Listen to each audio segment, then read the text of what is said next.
Bacaan dari Kisah Para Rasul. Setelah Stefanus dibunuh, mulailah penganiayaan yang hebat terhadap jemaat di Yerusalem.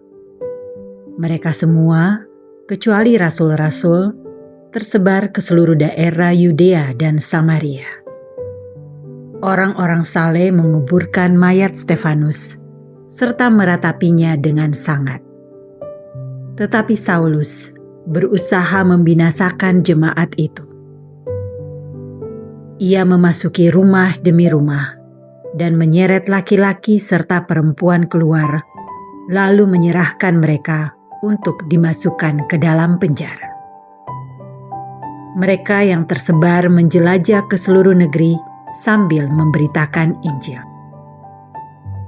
Filipus pergi ke suatu kota di Samaria dan memberitakan Mesias kepada orang-orang di situ. Ketika orang banyak itu mendengar pemberitaan Filipus dan melihat tanda-tanda yang diadakannya, mereka semua dengan bulat hati menerima apa yang diberitakannya itu.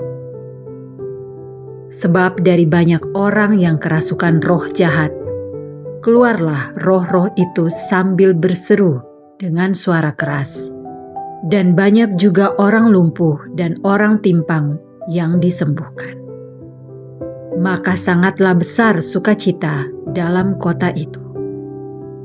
Demikianlah sabda Tuhan. Syukur kepada Allah. Bersorak-sorailah bagi Allah, hai seluruh bumi. Bersorak-soraklah bagi Allah, hai seluruh bumi. Bersorak-soraklah bagi Allah, hai seluruh bumi. Mazmurkanlah kemuliaan namanya. Muliakanlah Dia dengan puji-pujian. Katakanlah kepada Allah, betapa dahsyat segala pekerjaanmu. Bersorak-sorailah bagi Allah, hai seluruh bumi. Seluruh bumi sujud menyembah kepadamu dan bermazmur bagimu. Seluruh bumi memazmurkan namamu. Pergilah dan lihatlah karya-karya Allah. Ia dahsyat dalam perbuatannya terhadap manusia. Bersorak-sorailah bagi Allah, hai seluruh bumi. Ia mengubah laut menjadi tanah kering, dan orang berjalan kaki menyeberang sungai. Oleh sebab itu, kita bersuka cita karena Dia yang memerintah dengan perkasa untuk selama-lamanya. Bersorak-sorailah bagi Allah, hai seluruh bumi. Injil suci menurut Yohanes. Dimuliakanlah Tuhan. Di rumah ibadat di Kapernaum, Yesus berkata kepada orang banyak, "Akulah roti hidup. Barang siapa datang kepadaku, ia tidak akan lapar lagi. Dan barang siapa percaya kepadaku, ia tidak akan haus lagi. Tetapi aku telah berkata kepadamu, sungguh pun kamu telah melihat aku, kamu tidak percaya. Semua yang diberikan Bapa kepadaku akan datang kepadaku. Dan barang siapa datang kepadaku, ia tidak akan kubuang. Sebab aku telah turun dari surga, bukan untuk melakukan kehendakku, tetapi untuk melakukan kehendak Dia yang telah mengutus aku. Dan inilah kehendak Dia yang telah mengutus aku, yaitu supaya dari semua yang telah diberikannya kepadaku, jangan ada yang hilang, tetapi supaya kubangkitkan pada akhir zaman. Sebab inilah kehendak Bapa-Ku, yaitu supaya setiap orang yang melihat Anak dan percaya kepadanya beroleh hidup yang kekal, dan supaya Aku membangkitkannya pada akhir zaman. Demikianlah sabda Tuhan. Terpujilah Kristus. Hidup dipenuhi oleh tantangan dan kesulitan. Namun bila kita tekun dan terus berpegang pada kasih Tuhan, kita diteguhkan. Yesus memberi janji yang pasti, "Barang siapa datang kepadaku, ia tidak akan kubuang.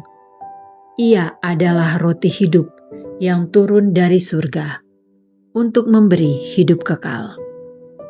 Kita aman dalam kasih Bapa, sebab Yesus memegang kita dan berjanji membangkitkan pada akhir zaman. Apakah kita sungguh percaya padanya? Marilah kita berdoa. Allah Bapa Maha Setia, dalam Ekaristi ini kami menerima jaminan keselamatan-Mu. Semoga kami yang telah mengimani Putra-Mu, kelak Kau perkenankan untuk ikut bangkit dalam kemuliaan kebangkitannya. Sebab Dialah Tuhan pengantara kami. Amin. Apakah gereja hanya membahas soal rohani saja? Gereja telah berdiri sejak zaman Yesus. Tentu, gereja tidak sekedar membahas soal rohani. Gereja juga terbuka terhadap perannya sebagai warga negara. Oleh karena itu, berikut dokumen yang membahas soal pribadi yang terikat oleh prinsip-prinsip negara dan masyarakat yang dijelaskan oleh Paus Yohanes Paulus II. Negara harus berperan serta secara langsung atau tidak langsung. Secara tidak langsung dan menurut prinsip subsidiaritas, dengan memperbaiki kondisi-kondisi untuk secara bebas menjalankan kegiatan perekonomian yang akan membuka amat banyak kesempatan kerja dan menjadi sumber kekayaan. Secara langsung dan menurut prinsip solidaritas, dengan menetapkan batas-batas tertentu terhadap otonomi pihak-pihak yang menentukan kondisi-kondisi kerja, sehingga mereka yang tak berdaya dilindungi. Begitu pula dengan menjamin supaya pekerja yang sedang menganggur mendapat bantuan minimal yang sangat diperlukannya.